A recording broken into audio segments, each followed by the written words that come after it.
Hi, அனைவருக்கும் வணக்கம். த ட்ரூத்தில் முதலாக ஒரு சிக்கன் லெக் பீஸ் பிரியாணி எப்படி பண்ணலாம் வீட்டில் அப்படின்னு காட்டுறேன் பாருங்கள். உங்களுக்கு பிடிச்சா சண்டே டைமில் பிள்ளைகளுக்கு பிரியாணி பண்ணி கொடுங்க, ஓகேவா? பிரியாணி ரைஸ் 1/2 கிலோ எடுத்துருக்கேன். 1 கிலோ சிக்கன் எல்லாம் லெக் பீஸ் தான் 1 கிலோ எடுத்திருக்கேன். இது இஞ்சி பூண்டு பேஸ்ட்டு, 3 வெங்காயம், 3 பச்சை மிளகு, புதினா, மல்லி இலை, ரம்ப இலை, தக்காளி, அப்புறம் அந்த பிரியாணிக்குள்ள அந்த இலை கருவேப்பட்டை, கிராம்பு, கிரிம்பு எல்லாம் உண்டு. எண்ணெய் இருக்குது தேவையான அளவுக்கு, மஞ்சள், அப்புறம் என்ன சொல்வது, கருவேப்பட்டையெல்லாம் அரைச்சி வச்சது, கொஞ்சம் மிளகு பொடி, எல்லா ஐட்டம் இருக்குது. இங்கே ஆதம் தயிர் வச்சுருக்கேன். இங்கே எலுமிச்சஞ்சாறு. இப்போ நம்ம ஒரு குக்கர் வச்சுருக்கு. இது எப்படி பண்ணான்னு பாருங்கள். இப்போ ஸ்டார்ட் பண்ண போகிறேன்.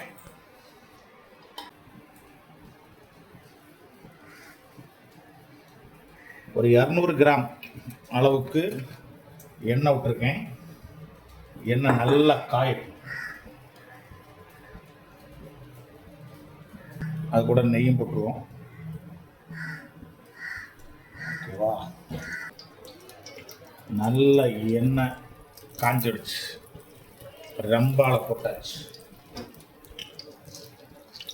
அப்புறம் பொடியும் போட்டுமா அந்த மனம் சுவை எல்லாம் வர்றதுக்குள்ள அந்த பொடி பொட்டெல்லாம் போட்டாச்சு. கொஞ்சம் அப்படி பெருஞ்சீரகம்,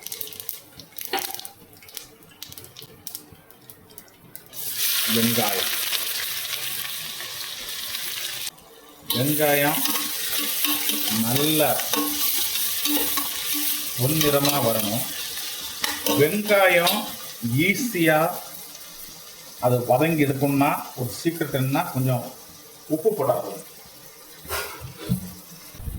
கொஞ்சம் கல்லுப்பு போடுறேன். புட்டவரை உள்ளளவு முந்தினை அப்படின்னு சொல்லிட்டு நிறைய உப்பெல்லாம் போட்டுறாதீங்க, அப்புறம் மோசமாக போயிடும்.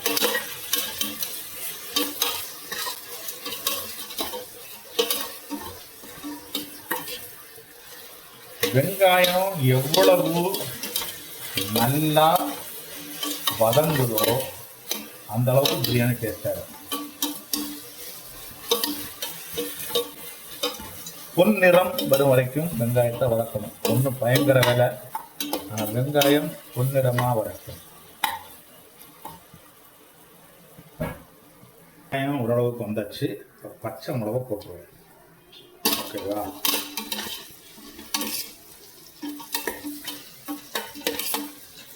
பிரியாணியில் தேவையில்லாத மசாலாக்கள்லாம் அள்ளி ஒன்றும் போடக்கூடாது. லைட்டாக போட்டால் போதும். ஒரு 3 அல்லது 4 சின்ன பச்சை மிளகாய்க்கும் 2 வெட்டி போட்டிருக்கேன். பச்சை மிளகாய் இருக்கும். அந்த பச்சை மணம் அப்படியே வரும்ல, அந்த பச்சை மிளகுக்கு மணம், அந்த மணம் கொஞ்சம் போட்டு. இந்த பச்சை கலர் மிளகு என்ன சொல்கிறதுக்கு கிளிப்பச்சையாக மாறியாச்சு பாருங்கள். மிளகு கிளிப்பச்சையாக மாறியாச்சு. 2 தக்காளி போட்டிருக்கேன். ஒரு விதம் உள்ளி கிள்ளி எல்லாம் வதங்கியாச்சு. இப்போ இஞ்சி பூண்டு பேஸ்ட் எல்லாம் போடுவோம், ஓகேவா? 1 ஸ்பூன் போட்டிருக்கேன். எல்லாம் போட்டாச்சு. அது ஒரு விதம் உங்களுக்கு மணமும் மாறி வருது. இப்போ நம்ம மசாலா போடுவோம். இது காஷ்மீர் மிளகும் நம்ம சாதா மிளகும் தான். 1 கிலோ சிக்கன் இருக்குது, அதனால் 1.5 ஸ்பூனு தான் போடுறேன், ஓகேவா?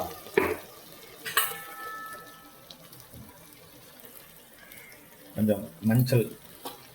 ஏன் கொஞ்சம் மஞ்சள் ஜாஸ்தியாக போட்டோம்னா பிரியாணி இல்லை, அதை கொஞ்சம் கலர் வரட்டுமே அப்படின்னு சொல்லி மஞ்சளையும் போட்டு அந்த மஞ்சளுடைய மனம் அடிக்குது பாருங்க. அது எந்த மசால் போட்டாலும் அந்த மசாலுடைய மனம் அப்படியே அடிக்கும். அந்த மசால் மனம் மாறும். ஆக்சுவலி அந்த மிளகு பொடி போடுறதுக்கு முன்னாடி மஞ்சள் போட்டால் கொஞ்சம் நல்லா இருக்கும். ஓகேவா? ஓகே, மஞ்சள் போட்டாச்சு. எக்காரணம் ஒன்று மல்லி போடக்கூடாது. இது பெருஞ்சீரக பொடி, ஏற்கனவே பெருஞ்சீரகம் போட்டேன். இது பெருஞ்சீரக பொடி மணத்துக்காக வேண்டிதான். ஓகேவா? நான் பிரியாணி என்ன ஒரு மனம் அடிக்கணும். மசாலா பார்த்தீங்களா, ஒன்றும் இல்லை. இது கரம் மசாலா. கரம் மசாலா வேற ஒரு மசாலுமே போடலை. இதுதான் இதனுடைய மசால் ஐட்டம். ஓகே, நல்ல மசாலா போட்டாச்சா? அடுத்து இப்போதான் ரம்பா அறுத்து கிழிச்சு உள்ள போடுறோம். ரம்பா, ஊர்வசி, மேனக, அந்த ரம்ப இலை. இதுவும் ஒரு மணத்துக்கு தான். ஓகேவா? அந்த மனம் அது போட்ட உடனே வேற ஒரு மனம்.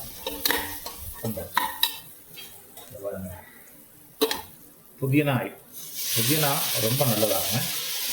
புதினா, மல்லி இலை எல்லாம் போட்டாச்சு. இந்த அப்படியே சிம்மில் வச்சுட்டேன். ஒரு மனம் வருது தெரியுமா?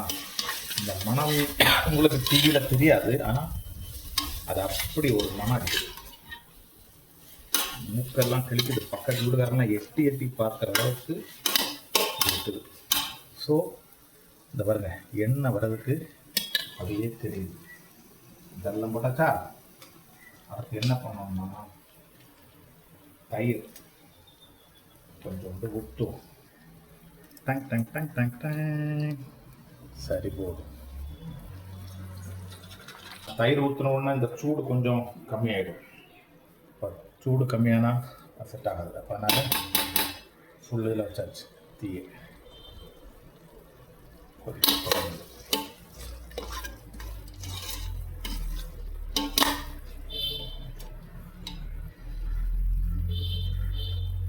மசால் கொதிக்க தொடங்குது. இதில் சூடு வந்து நான் எடுக்கணும். இப்போ நம்ம சிக்கனை அப்படியே போடும்.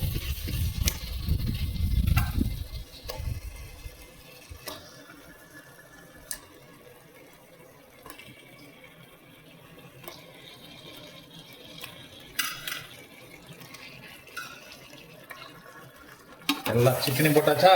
அது அப்படியே ஒரு கிண்டு எல்லாம் அந்த மசாலில் சிக்கன் பிடிக்க. இது வரைக்கும் ஒரு சொட்டு தண்ணி ஊற்றல, பார்த்துக்குங்க. இப்போ சிக்கன் அந்த மசாலா அப்படியே இந்த ட்ரை மசாலா, இந்த மசாலாவில் ஒரு தண்ணி ஊற்றலை. அந்த தயிரோடதும் ஆல்ரெடி அந்த உள்ளி வெங்காயம் அந்த தண்ணியெல்லாம் சேர்ந்து, இப்போ இந்த சிக்கன் கொஞ்சம் தண்ணி ஊறுமா இருக்கும், எல்லாம் சேர்ந்து இந்த மசாலா ஒன்று பிடிக்கட்டும். இப்போ நம்ம இதில் தண்ணி ஊற்றணும். இந்த அரிசி 2 கப்பு அரிசி ஆகும். 2 கப் அரிசிக்கு ஒரு 3.5 கப்பு தண்ணி ஊற்றினா சரியாக இருக்கும். அப்போ தண்ணி ஊற்றும்போது நம்ம பச்சை தண்ணி அப்படியே ஊற்றும்ப அது டேஸ்ட் மாறும். அதனால் பார்த்தீங்களா, நான் தண்ணியை தனியாக சூடு பண்ணுறேன். ஒரு கை சூடு வந்தாலே எடுத்து மாற்றி விட்டால் போதும். ஓகேவா? இப்போ நான் இந்த தண்ணி அதில் ஊற்றுவேன்.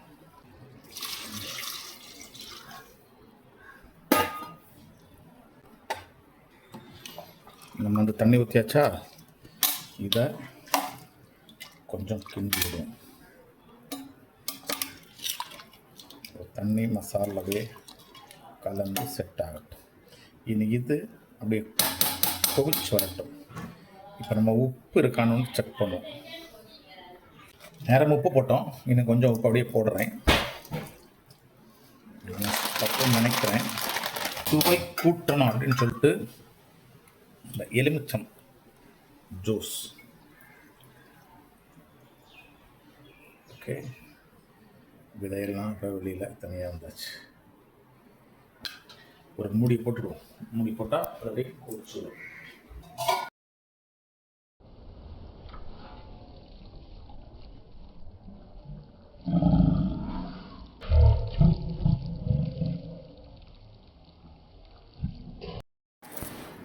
பாருங்க, இப்போ ஆஹாஹா குவிக்குதா.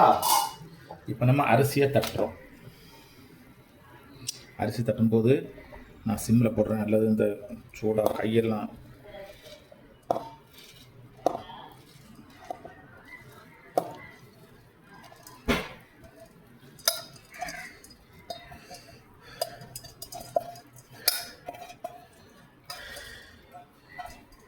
ஓகே. ரைஸை போட்டாச்சு. இந்த ரைஸை அப்படியே கிண்டி லைட்டாக அப்படியே கிண்டி விடும். ஏன்னா ரைஸ் வேகணும். ஓகேவா, ரைஸாக கிண்டி விட்டாச்சா, இது வேகட்டும். இப்போ இதுக்கு என்ன பண்ணணும்னா கொஞ்சம் நெய் அப்படி மேலோடி அப்படியே ஊற்றி விட்டால் இந்த அரிசியில் ஒரு அரிசி மேலே ஒன்று பிடிக்கவும் செய்யாது, கொஞ்சம் டேஸ்ட்டாகவும் இருக்கும். அதுக்கு தான் இந்த மாதிரி பண்ணுறது. ஓகேவா, ஸோ மூடி வச்சுருவோம். இனி அது கொதிக்கட்டும். இப்போ நம்ம என்ன லெவலில் இருக்கணும்னு பார்ப்போம். இப்போ நல்லா மனம் தொடங்கியாச்சு. இப்போ நம்ம என்ன பண்ணோம்னா அரிசியை போட்டு குழைக்கக்கூடாது. இந்த சைடில் அப்படியே தட்டி எடுத்து அப்படி விடணும். ஓகே,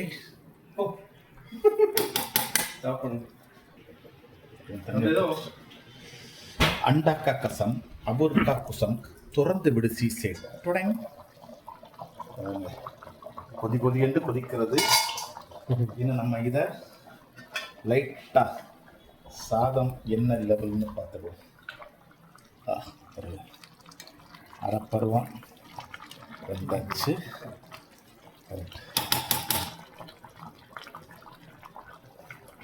ஃபுல் எக்கு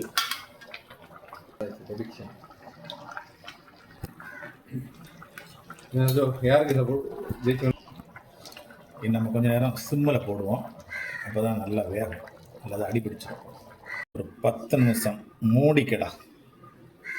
துறக்கிறதுக்கு முன்னாடியே மனம் அப்படி அடிக்குது, துறந்தா எப்படி அடிக்கு. ஹாஹாஹா, என்ன மனம்! சவுண்ட் வருது பார்த்தீங்களா? அந்த தண்ணி அப்படியே லாஸ்ட் தண்ணி. அரிசி பாருங்க அப்படியே இருக்கு.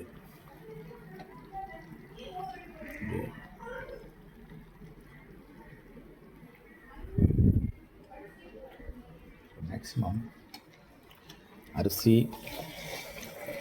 ஒரு விதம் சரி ஆயிடுச்சு. நம்ம இப்போ என்னன்னா இப்போ தம் போடணும். ஓகேவா, இப்போ தம் போடுறதுக்கு என்ன பண்ணணும்னா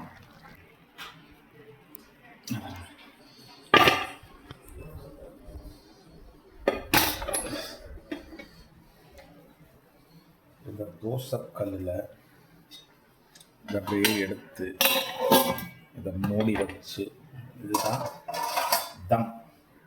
அதாவது வல்லவனுக்கு புல்லும் ஆயுதம் அப்படி சொல்கிறது மாதிரியாக்கும் நம்ம தம் போடுறது. இதில் என்ன பண்ணோம், தம் போட்டாச்சு. ஒரு 10 நிமிஷம் இந்த தம்மில் இருக்கட்டும். நம்ம இதை சிம்மில் வச்சுருவோம். சிம்மில் வச்சு 10 நிமிஷம் இருக்கும்போது அது ஃபுல்லாக குக்காய் செட் ஆகிடும். ஓகேவா, நம்ம தம் போட்டிருக்கோம். ஆல்மோஸ்ட் எல்லாம் முடிஞ்சாச்சு. எடுத்து பார்ப்போம். ஹாஹாஹா, பிரியாணி ரெடி. நம்ம தம் ஆஃப் பண்ணுவோம். ஆஃப் பண்ணி ஒரு 2 நிமிஷம் அப்படியே இருக்கட்டும். எல்லாம் மனம் அப்படி அடிக்குது. Perfect perfect. அப்படியே நம்ம எல்லாம் சாப்பிட உட்காந்தா பாருங்க. ஓகே, ஃபைனலி எல்லாம் முடிஞ்சிடுச்சு. நல்ல மனம்.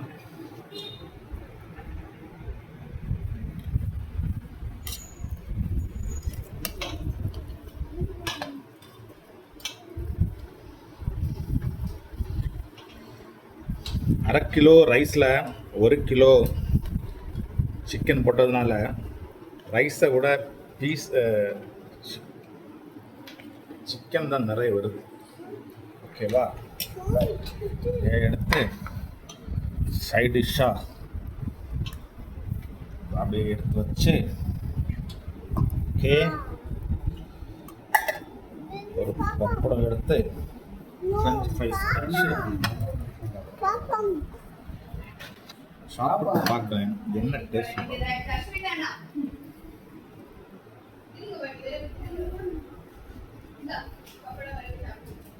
சும்மா சொல்லக்கூடாது, சூப்பர். நீங்கள் வீட்டில் செஞ்சு பாருங்கள். ஒரு அரை மணி நேரம் வேலை தான். அடிப்பொடி சிக்கன் லெக் பீஸ் பிரியாணி.